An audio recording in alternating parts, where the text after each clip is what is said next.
What's up, everybody? We're back. Episode 12, the end of the bench show. Joined here again by Pat. I just want to go before Pat really comes into the conversation. We'll do some housekeeping stuff. First, thank you guys very much for listening and watching. If you can, please rate, review, and subscribe. It really helps us out. Hit the support link if you want a free shirt, which should have by the end of the month, so that'll be fun. All monthly supporters get a shirt from the end of the bench show, just as another token of our appreciation. Of course, 50% of your contribution goes to No Kid Hungry as well, to help end child hunger. And with that, Pat, what is going on, my man? What's up, buddy? How's your week been? I don't even know what week number we're in terms of this quarantine, but I don't know. It's week too fucking many. That's the way that's what I said to someone at work. Like our IT person called and asked how it was going. I was like, you know what, it's not going great, but I don't have coronavirus, so I guess at the end of the day, that's all I could ask for. Pat, we have a pretty big task to get into. This is probably the largest task we've done on the end of the bench show. We are going to give the listeners our one-game baseball lineup. And we were talking a little before. We actually had technical difficulties, so we had to restart this episode. I approached it kind of like, it's with a Game 7 in mind, but it also has guys that I just really like on my team. And I think I never really knew your thought process while you were doing yours. So how did you approach what we're about to do? I pretty much looked at it like an all-star game, but with guys who I would basically love to see on my team, the Mets. Whoever is not on there already.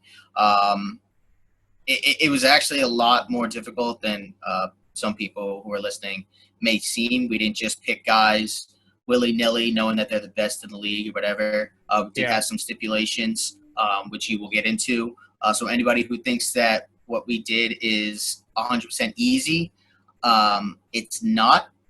It was not the hardest task that I'm sure we could ever pull together. But we did change. I don't know about you, but I did change my picks a couple of times. I wanted to make sure I was getting the right guys in there. So if you want to go ahead and let the listeners know exactly what those stipulations were, then we can get right into it.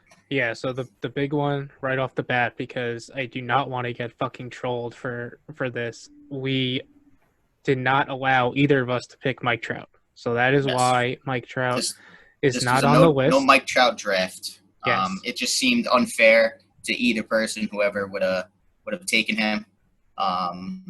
So we could just go ahead and, because we all know he's in a league of his own. Yeah. So we just go ahead and go next best when it comes to center field. Yes, and although at the end we'll give the listeners something, Pat, and we'll pick an outfielder that we would have subbed out for Mike Trout.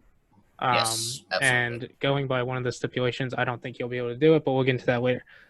So we are allowed to assume that if the game took place tomorrow, the player is healthy. So Aaron Judge, for example, is eligible to be picked, because he'll be eligible to play. It's the current age of the player, so not like this guy's best season. We're not going to, not to give anything away, we're not going to pick Albert Pujols.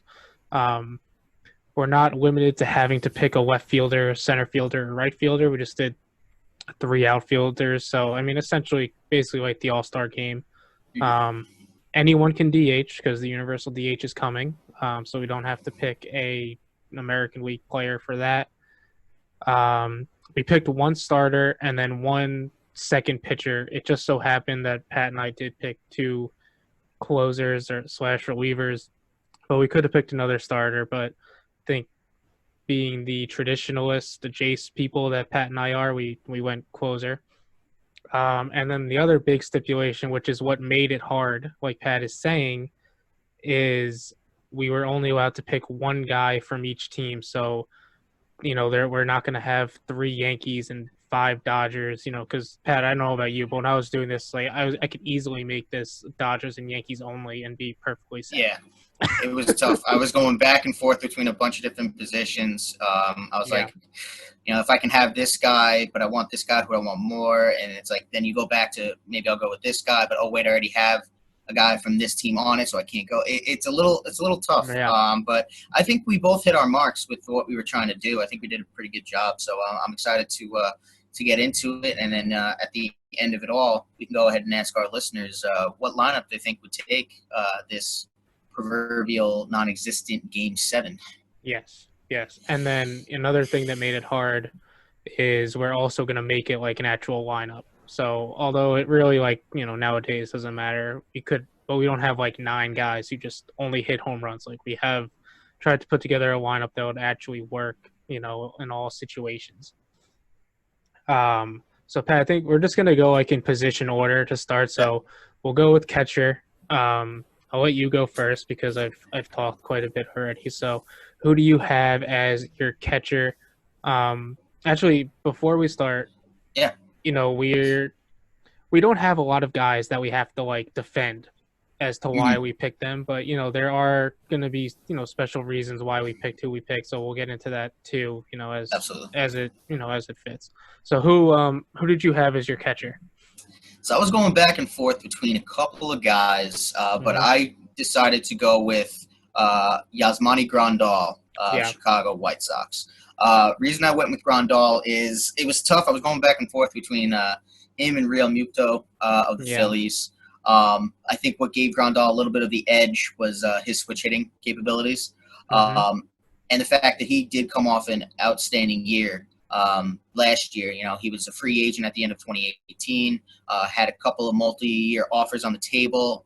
One, I believe, was actually from the Mets. He decided to turn that down, took a 1-year deal with the Brewers, betted on himself, and he came up big. And I think that the White Sox got a hell of a player in terms of Grandal and the rest of the team that they are going to be putting together. He's going to be a big part of that team for the next several years, along with guys like Eloy Jimenez, Luis Robert, who's going to come up, Tim Anderson, all of that. And I think he would be a great backstop in a one-game situation. And the biggest thing for me, like I said, is that switch hitting capability. That gave him a little bit of an edge over Real Muto. But I think either pick would have gone, but I'm taking Grandal. Yeah, I think like something like just like when we were going through this, I noticed like some positions I was like, toss a coin and like I'll be fine with this person, or this person. And catcher was definitely one of them. Like, I feel like in my mind, you have Gary Sanchez and JT Realmuto like 1A and 1B, and then everyone else is like below them and like somewhat even, like for the most part. Like there's Grandal is definitely like one of the better catchers in baseball. But he's got everything. Like he can do it offensively, he can do it defensively. Yeah, he's not going to put up like insane offensive numbers, but he puts up numbers that you don't really see a lot in catches nowadays. There's maybe only 4 or 5 catchers in the league that who do put up the numbers he does, and he's one of them. And it's just one game. And it's one game, and he's one of the better defensive catchers in all of baseball, I think. And he's not the best, but he's definitely not, the absolute worst. And I think in a one-game spot, he's a great fit. I agree, and I like how my catcher is also from the AL Central. Going Salvador Perez. I know he missed like all of last year, right? Yep. Yeah. I forgot the extent of his injury specifically, but he tore a lot of stuff. That's all I know. So I know he'll be well rested for this Game 7. After not playing. But yeah, I mean, I mainly picked him because whatever he gives me offensively is great. But I know he's going to be a solid backstop for that one game. He's going to play, fantastic defense. He's been there. He's done that because he was on that World Series team, if I remember correctly. He was, and he was World Series MVP. Yeah. So I mean, that's the pedigree I want. I mean, before I put him in, I was like kind of joking, kind of not, and I had Kurt Suzuki because he has like the pedigree from last year's run. And then I was like, I got to be a little more serious and show some love to the Royals and put Sal Perez in because honestly, I don't know anyone else on their team that Mm. maybe even make this list besides Whit Merrifield, which I, spoiler alert, don't Well, have, but I I can thought think of about it. one other guy I think could have made a list for either team, but he's very far on the list. It'd probably be Jorge Soler. Yeah, Jorge Guy hit Soler. absolute bombs last year. I think he led the American League in Yeah, I home had him on my runs. fantasy team.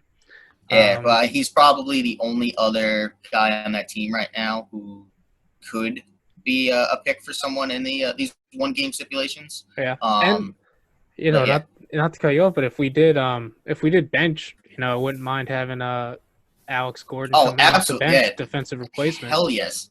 Absolutely. To just name the Gold Sometimes you Glove just need award that after one him. guy who can get that one big swing, and Soler seems Yep. like the kind of guy who can do that. So. Yep. So let's keep it moving. I'll just say my first baseman is Matt Olson from the Athletics.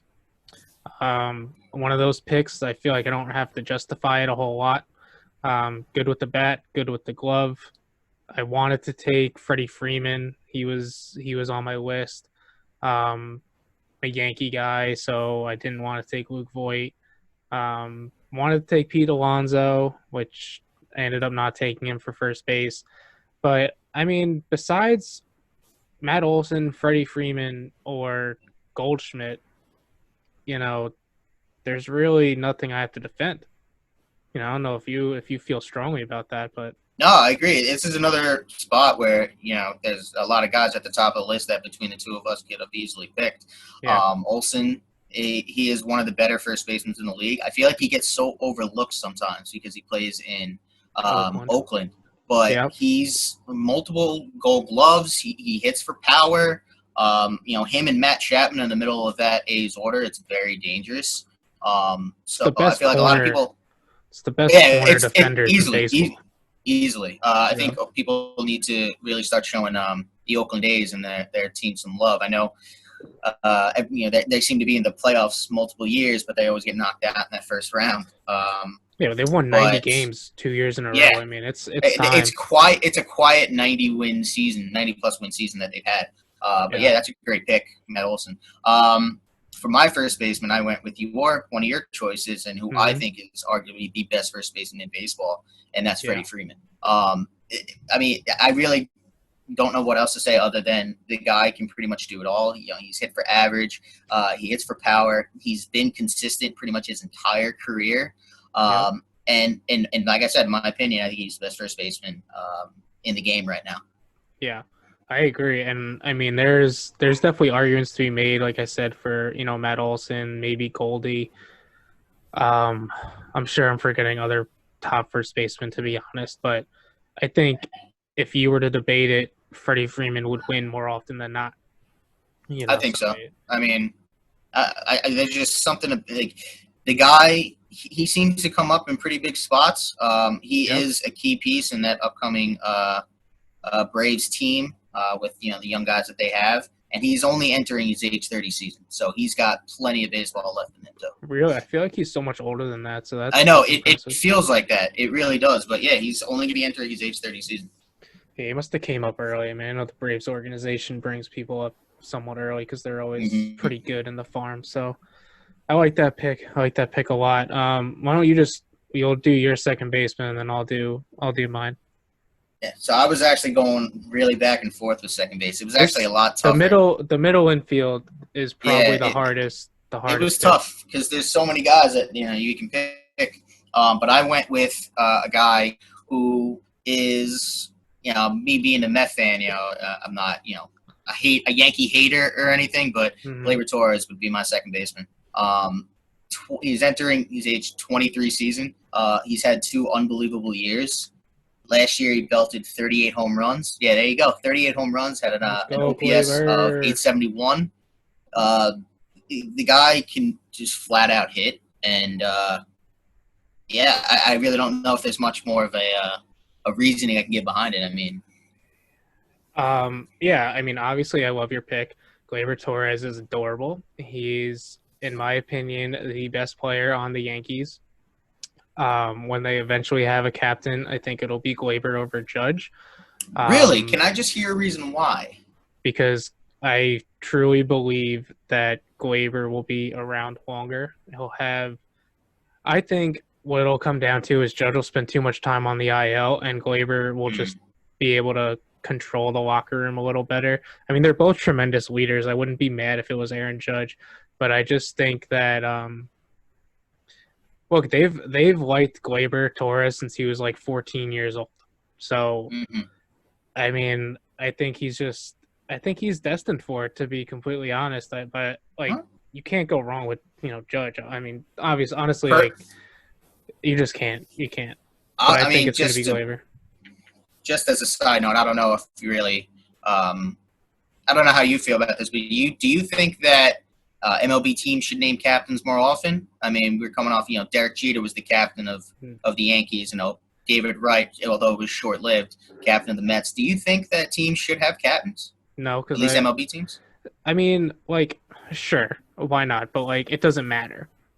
It's Fair. not like they do any. It's not like it holds any. I think it should be in like title only, but no C's on the jersey. That's just, it takes away from it. Yeah, I don't. Yeah, I think that's something like very hockey specific and football specific. But I mean, sure, every team has a de facto captain, whether or not the ownership and management want to accept it or not, or admit it or not. I guess is the better way to say it. And I think those people will be Judge and Glaber, and management will probably pick one of them eventually, and I think it'll be Glaber. But will it matter? No, like it just won't. So who you got second? My second baseman, we will stay with the same team, and I'm going with my boy, the silent assassin, DJ LeMahieu. He's amazing. That's all I can say, Pat. I'll just say without that blushing. He's simply amazing. Definitely a great pickup the Yanks had last year. The best. I gotta say that I will say one thing. I love the fact that a guy coming out of Colorado still continued to produce. It's always going to be in the back of people's mind is, can they hit away from Coors Field? I mean, he went to Yankee Stadium that does have the smaller dimensions, but you can't deny the fact that he was an MVP caliber player for them. And it's just nice to see someone coming out of Colorado still be able to produce at a more consistent level. So I'll give DJ LeMahieu credit for that, absolutely. Yeah, I mean the dude was just born to hit. He was born to play baseball, and that's what he does. Look, did the Yankee Stadium help him out a little? Probably. Did Colorado help him out a little? Probably. Well, I mean, yes. There's no probably. Both helped him out, but at the end of the day, that doesn't speak to the big moments he comes up in and succeeds. He's never seems phased, and in a big game, a game 7, that's who I want. I mean, before Jose Altuve knew a slider was coming, DJ LeMahieu made the play of the game in Game 6 of the 2019 ALCS. And I'm happy, because we saw each other's lineups before we started. We didn't really talk about it, but we were trying to not overlap guys. And I was just very happy to give up Glaber to you if that meant you not using Jose Altuve.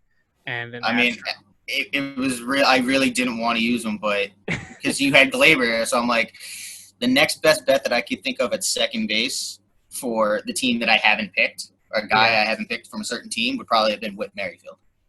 Any other second baseman that I liked, I already had someone from that team, so I couldn't take him. Yeah, I feel it would have come down to Whit, like you said, and maybe Ketel Marte, who I was flirting with a little bit. And that's that's another good one too. And then my third baseman, sticking with the Colorado theme. I mean, I'm going to say his name, and then we can just move on to yours because there's no need. Nolan Arenado, best third baseman in the game. If you want to say top 2, whatever, to me he's the best. Fair. I'm going to give you, I see your Nolan Arenado, and I will call with another top third baseman. You could argue is one of the best in the league. Is Anthony Rendon. This one was so fun to do, Pat, because I knew one of us is gonna pick Rendon and the other one is gonna pick the other one. So it's like Yeah. I just won't pick another Angel just in case I have to pick Rendon, and we'll be we'll be fine. I know we go with the whole, you pick Mike Trout at the end, but Yeah. I can't. It's tough to. I'll deal with that when it comes to it. You'll But be able. Rendon. You could have two Angels in that question. No, if I could I could probably think of another way I could go about it. But until we get that, You Anthony can. Rendon is Yeah, my that's third right. baseman.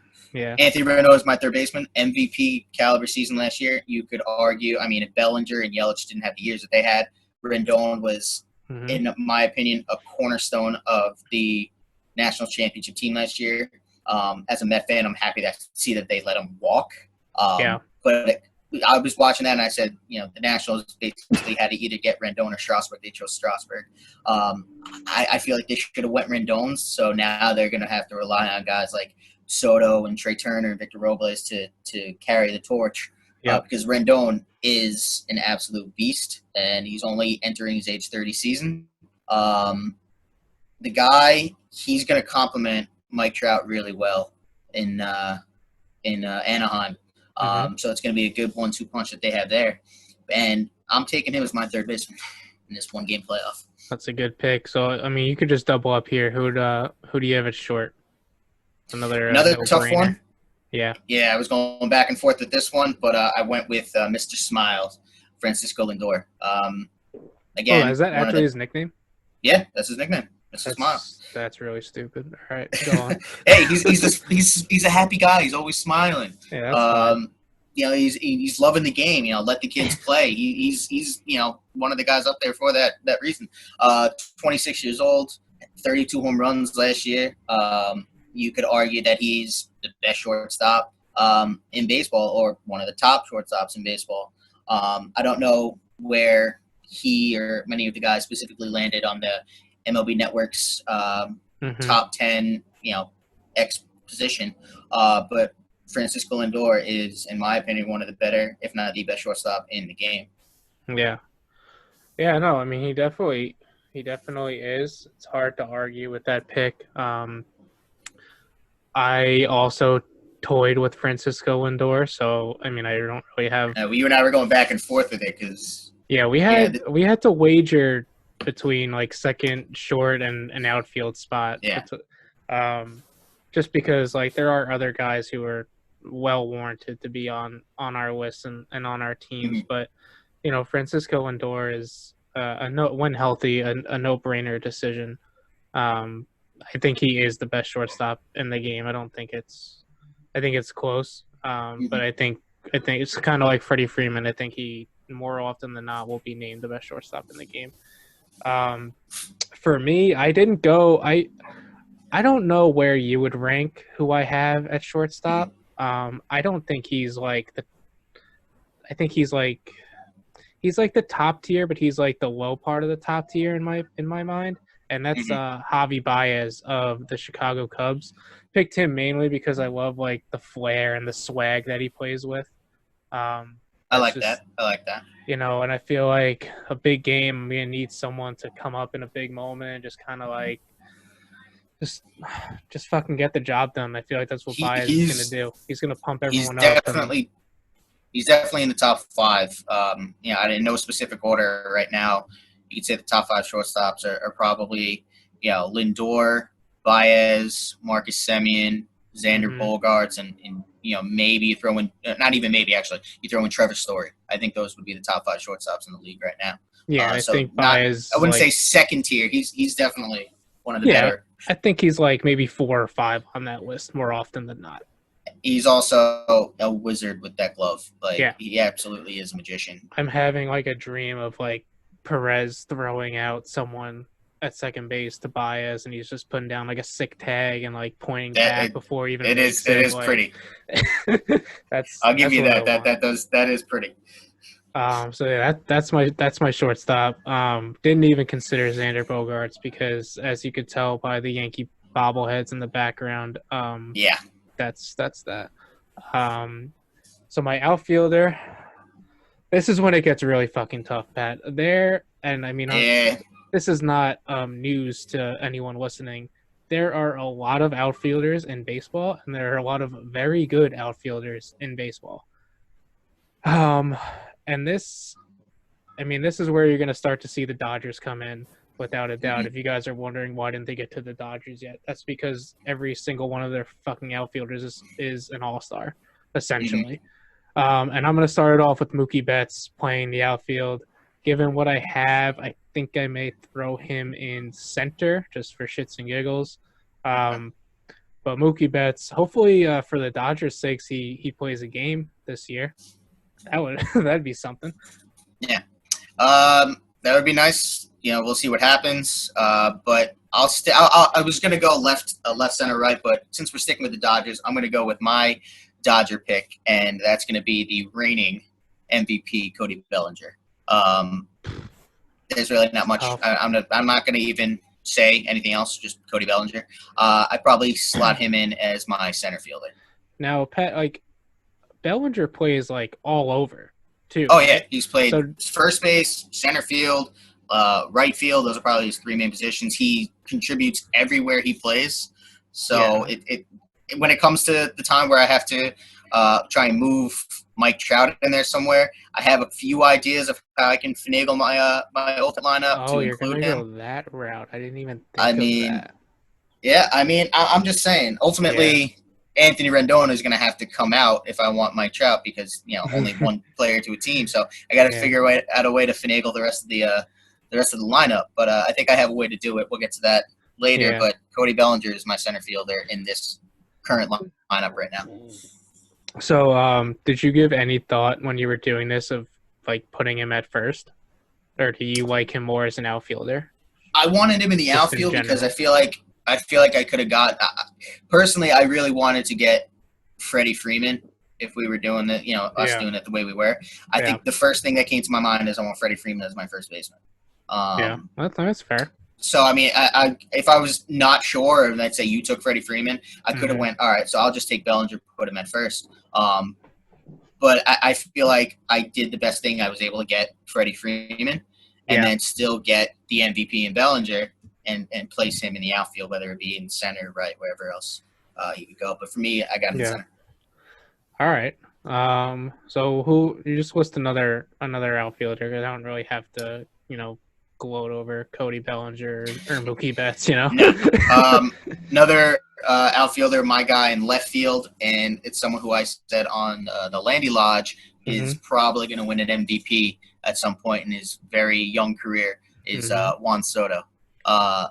Just I love the way the kid plays. The little shuffle, that little dance he does with the pitches. I know a lot of people hate it. I love Yeah. it. The kid's just having fun. 21 years old, already a World Series champion. He had a 949 OPS last year in his second season. I think it was. I don't even know if it was considered his first full season or his second Yeah. full season. Either way, the kid is an absolute stud. He's got a lot of competition now in the National League. When you got guys like Bellinger and Yelich, and Betts now in the National League, for however Mm-hmm. long that might be. But I think Juan Soto is going to win at least one MVP in his career, and I got him I as agree. my left fielder. Yeah, Juan Soto was one of the guys. I think it's kind of cool actually. Juan Soto and Glaber, two of the, and I think Glaber is still considered one of the younger players in baseball, as is Juan Oh yeah, Soto. Were the two guys that we didn't like fight over, but we had to we had to include we them. had to negotiate around. Which I think is a great sign for the game. I mean, obviously we're in a situation here where we don't even know if we're gonna get baseball this year, but Yeah. I think if there's anything our lineups are showing so far is that the game is in pretty good hands because we're not really including a lot of old guys. No, I mean the oldest player on my team right now is Grandal at 31, and Yeah, that's old in terms of baseball years. but you That still got just goes plenty. to show you how much of a young man's game it is now. Yeah, and then when you were talking, I went back to look at Cody Bellinger, just because Mm-hmm. of all the positions he plays. He in 3 seasons he's played 502 games, and he has started 216 of them in the outfield and Mm-hmm. 196 at first base. So, and then one at DH if someone is actually doing the math.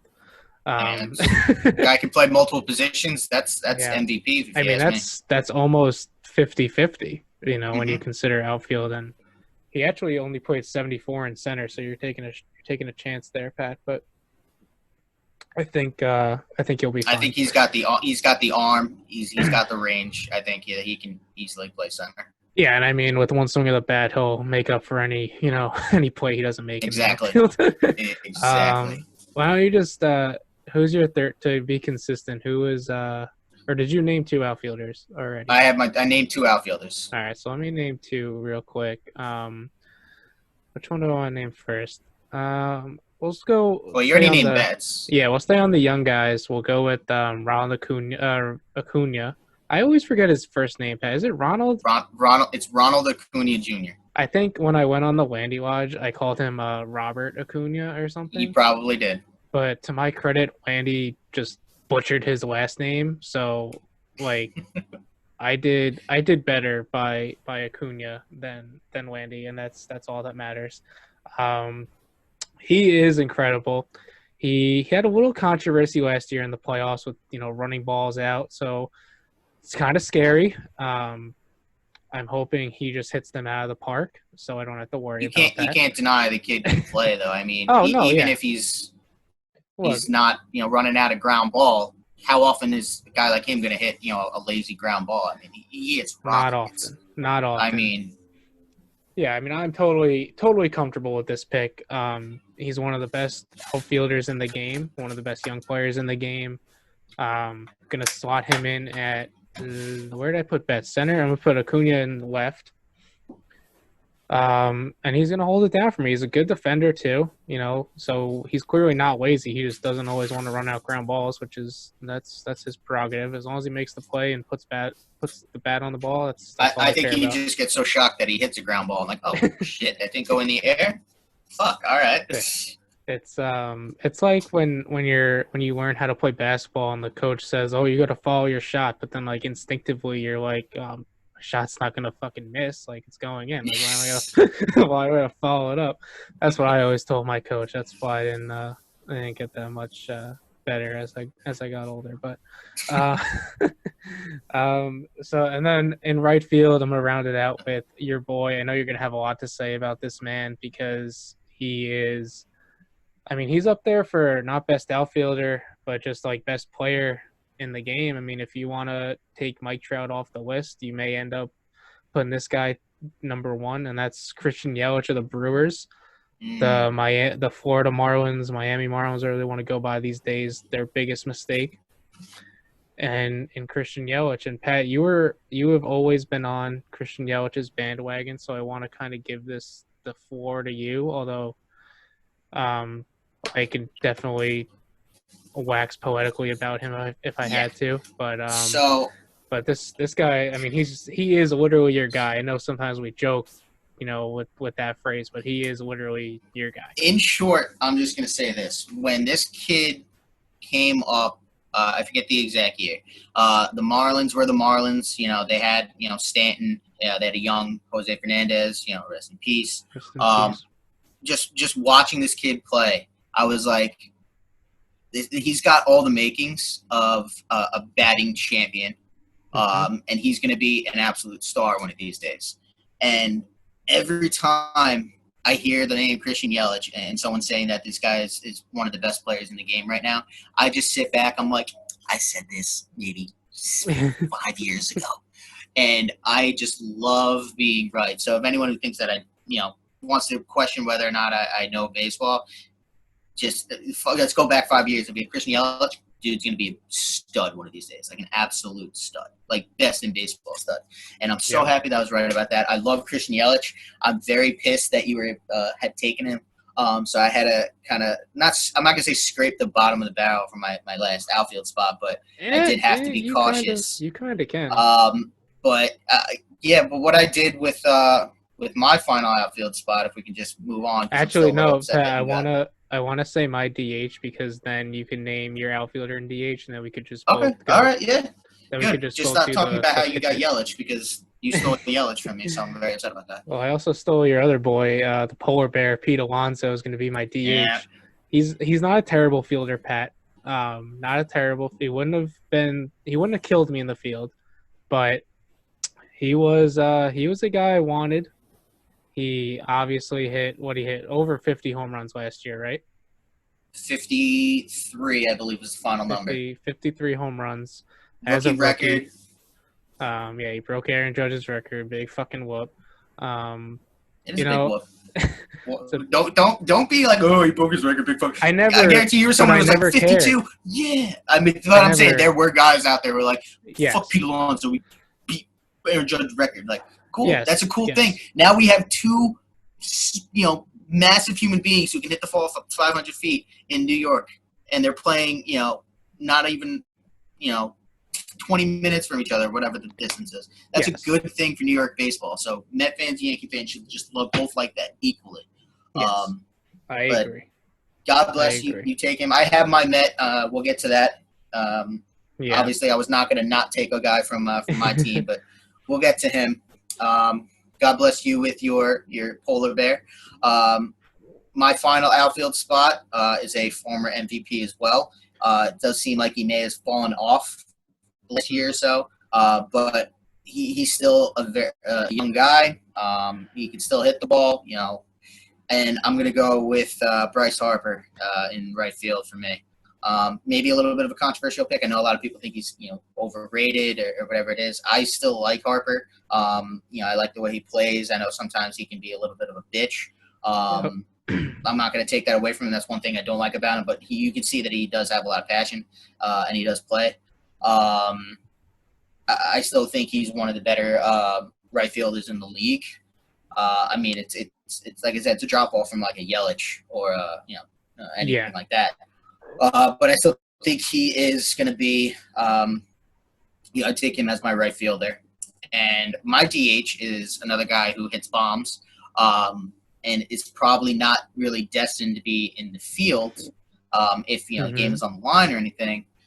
Although that statement's going to come back and bite me in the ass probably later, but just going on. My DH is going to be the young Vlad Guerrero Jr. And we talked about him. We talked about him with Perk, right? How we think this is kind of his future role, probably. Yeah, he's going to be a DH when it's all said and done. Guys like him and Alonso, they pretty much were groomed offensively, and they got to have the position. So Alonso, who actually played third base in college, which may go to tell you how bad defensively Alonso was there. Vladdy is clearly, with his body type, he can't be an outfielder like his father. No. But he hits rockets. You saw the display he put on at the home run derby. I mean, Alonso won the derby, but Vlad put on the show. Yes, he did. There's no doubt about that. And he's only 21 years old. I think the sky's the limit for him. Playing in the American League, I don't ever see an MVP in his future, not as long as Mike Trout is there. But he is going to put up some big-time numbers. And I could see – I'm going to take that young confidence that he has, and in the one-game playoff, I'll put him in as my DH. I like it. And I'm just doing some work on the Google sheet, but Bryce Harper is – look, is he over – do you think Bryce Harper is overrated is the question I'll ask you first before I continue. It's a tough question. I don't want to say that I think he's super overrated, but I think sometimes people do make him out to see, better than he is. But he's shown that he can play. Like, there's no doubt about that.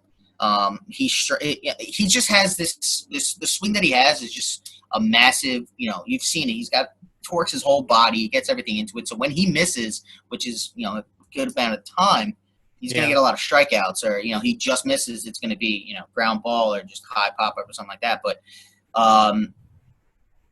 once he gets a hold of it, it goes and especially in the park that he's playing in now, I think Philly was a great spot for him to go because now he's got that little short porch and right. And last year he had, I have the numbers, 35 home runs. I have it up too.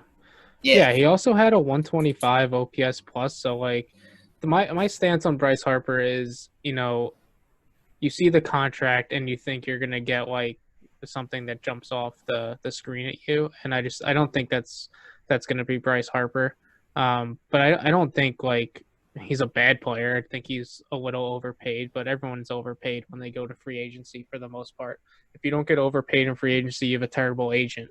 So, I mean, that's the moral of that I story. mean, he's a Scott Boras guy, so Yeah. Boras is going to do what he can to get the best deal out there. And I thought Philly was going to be the spot for him. I mean, I'm just to say the Nationals are really, in my opinion, screwed up the last two off seasons if they didn't re-sign Harper. I Yeah. mean, they tried to have him defer money up until like 2070 or whatever it was, but. And then they Yeah. didn't re-sign Rendon. They did get Strasburg back, which was key. But they lost two of their biggest bats. But I mean, granted, they lost Harper and they won the World Series, but now they lost Rendon. So now, like I said before, a lot of pressures on Soto. But I think that kid's got. I think he's up to the task. Yeah, not to turn it into a Bryce Harper pod, but for whatever it's worth, they're doing like the simulated stats through May 20th on Baseball Reference. And Bryce Harper is currently hitting 197 with 54 strikeouts and a 655 OPS. So, not the best look for if the game was supposed to happen tomorrow, Pat. I don't know. I don't know. I don't know about that pick for you, but I'm sticking with it. I'm not going to be someone who says I'm going to be very stubborn with this. hey, I'm look, going to say one I'll swing of the take bat, one swing of the bat, right? That's all it takes. Exactly. So before we get into the pitchers, Pat, I think now would be a good time. Like, I'll run through, since everyone heard our position players and DH. Let's run through the lineup 1 through 9 really Yep. quick. So for me, batting first and playing second base is DJ LeMahieu. Batting second and playing, I think I said center field, Mookie Betts. Mm-hmm. Batting third and playing right field is Christian Yelich. Batting fourth and playing left field is Acuna. Batting fifth and DHing is Pete Alonso. Batting sixth and playing third is Nolan Arenado. Batting seventh and playing short is my guy, Javi Baez. Batting eighth and playing first is Matt Olson. And batting ninth behind the plate is Salvador Perez. It's a good lineup. Very good lineup. It's a good lineup, I think. Yeah. I mean, anytime you have to have Matt Olson eighth, it's pretty damn good, right? Yeah, I mean, anytime you got to have someone like that deep in the lineup, absolutely. Yeah. I mean, yours is no slouch either. Why don't you go through yours too? I'll go through mine. Do you remember it? Or do you want me to? Yeah, I have it written down. I have everything right here. So I got, leading off, I got Juan Soto in left, Gleyber Torres batting second, playing second, Cody Bellinger in the 3-hole in center, Anthony Rendon at the hot corner, batting fourth, Freddie Freeman, first base, batting fifth, Vlad Guerrero Jr., DH in sixth, Bryce Harper playing right field, batting seventh, Frankie Lindor, shortstop, batting eighth, and then rounding it out like you, I have my catcher, Yasmani Grandal, batting ninth. Yeah, tough look for catchers. Whatever. It's no knock on them. It's just the rest of the lineup is just so stacked. Yeah. I mean, and like we said in the beginning, like we didn't pick a lot of players that we have to really defend, but we also didn't pick like a team that is like automatically an all-star team. Like we didn't pick the best at each position. I mean, we picked the top tier, but like if you were to tell me DJ or Gleyber Torres aren't starting in the all-star game, I wouldn't be surprised. Like I wouldn't be offended by that, like if you were to tell me Harper wasn't starting, it's like also like that is kind of what I'm getting at. That's fair enough. I think it's an actual game lineup and not like an all-star game lineup where you see like, Aaron Judge batting ninth, although that would never happen anyway. But Pat, since I went first for position players, so why don't you go first we'll just do the starter and reliever together and then I'll do mine.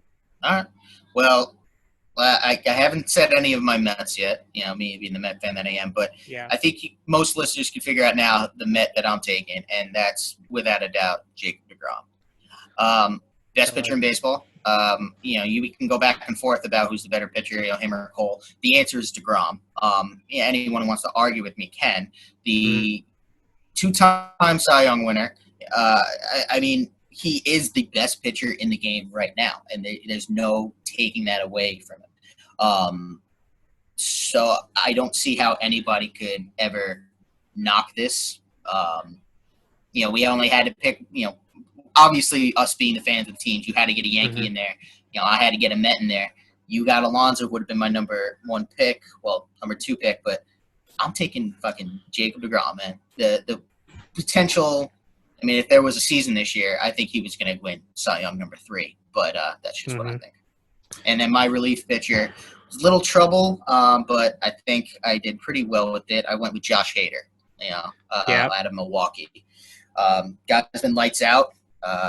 The last couple of years, arguably one of the better relief pitchers in baseball. Yeah, he had that little racist tweeting controversy, which it hurts a little bit, but that doesn't affect how good he is on the field. No. I mean, I'm not condoning anything that he said, obviously, but I'm trying to put all that aside, and I'm going with Josh Hader as my relief pitcher. So if DeGrom can't go all 9, let him go 8, and Hader comes in, shuts the door. I think, obviously DeGrom, no doubter, no argument, no defense needed. I think when we proposed this to each other, immediately when I said the relief pitcher, I was like, all right, well, it's going to be Chapman, Hader, or the guy I chose is Yates, whatever. We'll get into it later. But and then other than that, you'd kind of just be like picking a name out of a hat and hoping it worked. Not to say that the drop off is that significant, but there's not so much as that the drop is significant. It's just there's guys that everyone knows, and then guys who are low key really good that you wouldn't think of right off the bat. Yeah, basically, I can think of a few guys right off my top of my head who are great in the pen that a lot of people probably wouldn't think of. Yeah, I think I meant because I said it wrong. So there were 3 closers, Yates, Hader, and Chapman. And other than that, I would have either went another starter and got real fucking funky, or I would have just done a regular, 7th, 8th inning guy and promoted him because I believe in him or something like that. So obviously, like I said, my relief pitcher, Kirby Yates of the Padres, has had a fantastic run these past 2 years. And hoping he keeps it up for hopefully all I need him for is 1 inning, is the 9th, like you said with Hader, and hopefully maybe I won't even need to use him. Pat, my starter is I had trouble with this because obviously you say you can argue DeGrom is the best. I think he is the best. I think it is the argument is there, but I think he, is the best. The argument's there, but ultimately he's the best, but continue. Yeah. So, I mean, obviously the guy who he's arguing with is Garrett Cole of the Yankees, who I couldn't pick because I needed DJ. I needed DJ or I needed Glaber there before I put Garrett Cole there. And again, listeners, this is what we mean by difficulty picking a lineup. Yeah. Clearly you probably wanted to go Cole, but then you thought I want DJ or Glaber or whoever else a little bit more. So. And I mean, look, I haven't picked a national to this point, so I had Strasburg, I had Scherzer, I had Corbin. I wasn't going to pick Corbin, but I had Corbin. I didn't pick an Astro, so I had Verlander if I wanted him. But Pat, do you remember who I picked before I played this game? Or no, I believe I do remember, and I think you went, if I'm correct, with Jack Flaherty of the St. Louis Cardinals. Jack Flaherty, and like I said, which is a great pick. Not the second best pitcher in the league. Probably not the 3rd best pitcher in the league. Probably not the 4th. Honestly, if I didn't pick a Dodger, probably would have went Walker Buehler here too. I agree with you there. But listen, I mean, Pat, I know you're a baseball nut, so I know you know these stats, but Jack Flaherty's second half last year is literally everything you want out of your starting pitcher. Have you seen these stats before I read them to you? I haven't seen it, so please read. I know. I've probably seen it, but I don't know about top of my head, so please read. So 15 games started, 7-2. Take away the win-loss, because I don't even count win-loss when it comes to pitchers. 0.91 ERA. 0.091? 0.91. So 0.91. Yeah. ERA. In 99 and a third innings pitched. He let up 48 hits in that span, 10 earned runs, 23 walks, 124 strikeouts. He hit 5 guys, kind of like that. If it gets chippy, I feel like he'll throw at someone for me, kind of like that. And a .715 WHIP. Obviously DeGrom is DeGrom, but what else are you looking for out of a guy, and other than that second half? Look, people don't realize how good Flaherty actually was last year. He's I would think is the ace of that Cardinal staff right now. And he's going to be in the conversation for Cy Youngs for several years. If I'm correct, how old is he? He's 25, 26? He is. Maybe even younger. He is 24 and 218 days. Look at that. So he's only going to be entering his age 25 season, I believe. Yeah. Guys like in the National League, in terms of pitchers, there's still going to be guys there.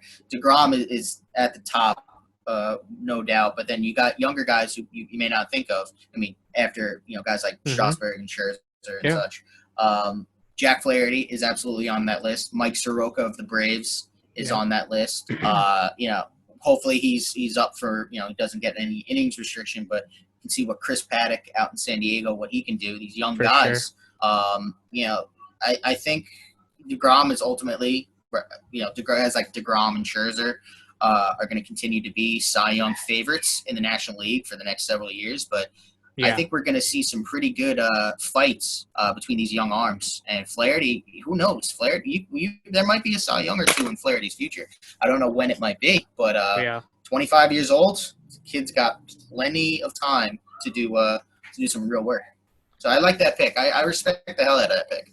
Yeah, I like, and I mean, his second half was phenomenal, and he didn't have a terrible. He didn't have a good first half. I'll put it that way. So it shows me, he figured something out, or he rose to the occasion. I hope it was just he rose to the occasion, and he'll nut up for Game 7 for me, because his first half, his WHIP was 1.227. So that's not what you want. But, I mean, he turned it around. He ended strong, which is all you could really ask for. And he's on a team that, you hope can continue to fight for division titles. Yeah. And he's, for the time being, he's throwing to one of the best catchers to ever do it, and one of the best catching probably the best catching family the league has seen in the Molinas, right? Probably. Family, absolutely. Yeah. I guess family gets weird. Fuck Yadi Molina. Yeah. As a Met fan, I'm just going to continue to say that. Fuck Yadi Molina. Fuck Aaron Heilman more. I don't want to get rid of it. I shouldn't even said that, but let's see. I'm going to get past it. I would say the Molina family, they know a thing or two about playing the backstop. Yeah, just a few. All right, so then before we get out of here, let's have some fun. Obviously, we made Mike Trout untouchable. We're going to put him in here. You go first with this, because I don't think you had an angel, so it's a little easier for you. I already had an angel. Yeah, I didn't have an angel. First. And Pat, before we even put him in, the MLB doesn't do enough talking about Mike Trout. So what do you have to say about Mike Trout? Because, they clearly don't give a fuck. So he's, without a doubt, already one of the greatest players that we've ever seen. Coming up, people were like, "Oh, this kid's going to be like the next Mickey Mantle." I think when it's all said and done, this kid's going to be miles ahead of Mickey Mantle. There's really not much really you can say. Mike Trout is the best player on the planet. Anyone who you can argue that if you want. I don't know how anyone could, because the numbers just continue to back it up. People who argue might think like those who love to argue. Some people can go into the whole, he's so good, then how come the Angels don't make the playoffs or anything? Why does he always win MVP? Because it's a team sport. He can't play all 9 positions and pitch. He does what he can to get his team to the playoffs, but his team ultimately fails him getting there. You also have to put that on the front office for not doing what they can to, give him the pieces. They are trying to do that with the signing of Anthony Rendon. So hopefully, going forward, they can get him back to the playoffs. But Mike Trout does absolutely everything in his power to help that team, and he's just a god in terms of the game right now. He's the best player on the planet, hands down. Well said. Well said. So, this is going to be pretty easy for me to do. Easy is probably a disrespectful word, but Pete Alonso is going to leave the lineup. Okay. Christian Yelich will become my DH. Okay. Mike Trout will go to center field, and I'll move Betts over to right, Acuna in left. And, I mean, that outfield it was nasty before, but Yelich's arm isn't, amazing. Mm-hmm. So, I mean, I don't think I have to say anything else. That was I wanted, and I mean, you've seen a lot of drafts of my lineup, and I was trying to put Yelich as my DH anyway. So this makes it pretty easy. It works for you. Yeah, it works for you. I would have a little bit of more difficulty because I already have an Angel in there. So automatically Anthony Rendon would have to go. But the best way I could see going about it is this is tough. It really is. I didn't really think fully in it. I mean, my third baseman. I mean, you have an out with Guerrero. That's yeah. I know. The only other thing that I was thinking of is Freeman, who can play third base. I mean, he doesn't do it a lot, but maybe potentially sacrifice a little defense for keep Freeman's bat in there. Put Freeman at third, Bellinger at first, and then Trout in center. I don't know. I'm trying to think if there's another way. You could just DH Freeman and put Guerrero at third, or is that not what you said? I think you said it the other way. No, I mean if I DH'd Freeman, then I can put Bellinger at first, and then Guerrero at third, which is a little more natural. Yeah, that could work too. I mean, it's tough what I would do. Luckily, we don't have to worry about it because neither of us would have Mike Trout in our hypothetical games here. Neither of us could afford to pay Mike Trout, so no. That's what we got going for us. We don't have quite that many monthly supporters yet, but we'll get there. We'll get there. I'm just trying to see how else I could do this lineup. I think that's your easiest way, unless what if you play around with Glaber? Because the Yankees tried to bring Glaber up as a third baseman. So what if you play around with that? You could put Glaber. I like Glaber at short. But I like. You don't have Glaber at short though. You have him at second. Not short. I meant second. I like the combo of Lindor and Glaber up the middle. Tons of flair, that's for sure. Yeah. So I'm just trying to see. I'm actually writing this out while we talk. So. Okay, that's good for the listeners. Yeah, everyone, I mean, you love to quick. You can talk. I'm sure they'll hear you. So I'm just trying to go Soto in left, Trout in center, Harper in right. Go Bellinger at first, Glaber at second, Lindor at short, Guerrero at third, and then I can go Freeman and my DH. Yeah, so that actually works. That works even a little bit better. Yeah. Or, I mean, you could have just done. This is what I don't know. I keep forgetting that you. So say I let you keep Rendon. What would you have done? Because I think that's when it gets kind of fun. I would have probably just taken out Harper. Take out Harper. Put Trout in center, Bellinger in right. Yeah, that's what I thought you would have done. But I know you like those going lefty righty, so I didn't know if you would take out Vladdy, put Harper at DH, and then put Trout in the outfield spot. I could do that too, but I mean, if it was just straight plug one in, take one out, it's Trout for Harper. But seeing as how we were going about the one player per team, I had to take Rendon out.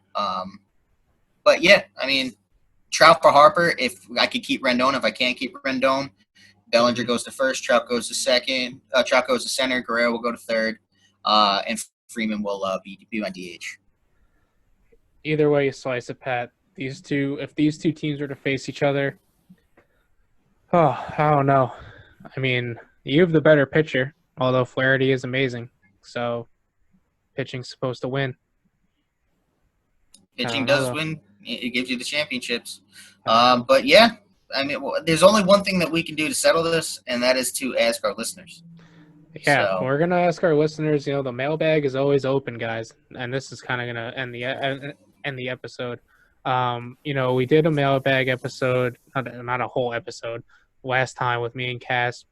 You guys are always more than welcome to submit questions you have for me and whoever is here. If you want a certain guest to answer it, put it in there and I'll make it happen. But you guys can DM us on Instagram, Twitter. You could text me. You could email us at endofthebenchwriting@gmail.com. However you want. We want you guys to all be a part of the show. We do this for fun, first of all, but we also do it for you to entertain you guys. So yeah, let us know what you think about these lineups and in our DMs and in a mailbag. Maybe you want to submit your own. I'm sure Chris Perkowski will be commenting on this post, Pat, relatively quickly. Which is good. That's what we want. That's what we want. That's why we're doing this. This was a lot of fun. We'll close it out here. Rate, review, and subscribe at the End of the Bench show on wherever you get your podcasts. We're on YouTube as well. If you become a monthly supporter, you will get a t-shirt. I did not order a ton, so just bear with us. But you will get your shirt. Just let me know your size, and when I get them, I will be sure to either mail it to you or personally deliver it to you. COVID, face precautions, mask, gloves, taking all the precautions for COVID to keep you guys safe and healthy, and and myself and family safe and healthy. But yeah, Pat, that's it. I mean, you got anything else? Not so much. I mean, anyone who may hate either of our managerial skills, there's a reason why we just comment on the sport and don't, run it. I know previously we had said what we would rather be. I remember I'm pretty sure I said that I'd rather be a GM, so I put the guys on the field. I'll let my manager put the lineup in. So I think I think we put together some pretty good lineups. I guess we'll see what our listeners think. Yep. I agree. All right, guys, you know the drill. Rate, review, subscribe, support. Instagram at @the_end-of-the-bench. Twitter at @the_EOTB. We will see you next week. Enjoy your Memorial Day holiday. Please stay safe. Please stay healthy. Just because it's a holiday does not mean COVID is gone. But please, but get outside. It's supposed to be very nice out this weekend for the most part. But stay safe, stay healthy, and have fun. Pat, see you later, buddy. Thank you for coming on. Take care. Thanks, bud.